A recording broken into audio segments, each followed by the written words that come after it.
गव्हाची पोत, गव्हाचा आकार, त्याचा रंग, त्याचा दर्जा इत्यादी पडताळून शेतकऱ्याचा गहू महाराष्ट्र मिल्समध्ये जेव्हा येतो त्यात बरेचसे खडे, धूळ, गव्हाची कणी इत्यादी अनावश्यक घटक येतात। हे सर्व सफाईदारपणे आपल्या कारखान्यात पाखरून स्वच्छ केले जातात।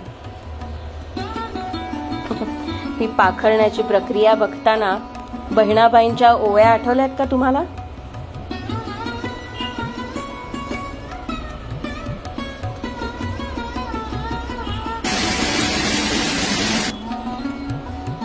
आता हा स्वच्छ झालेला गहू आपण पारंपरिक दगडी जात्यात दळायला घेतो।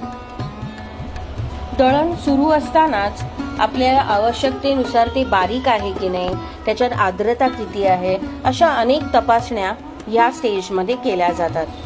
टम्म फुगणाऱ्या गोल गरगरीत मऊ लुसलुशीत पोळ्यांसाठी हे कणिक आता तयार आहे। आता हे कणिक एमबीज न्यूट्री बॅग आटाच्या रिसायकलेबल प्लास्टिक पाउच मध्ये भरलं जातं।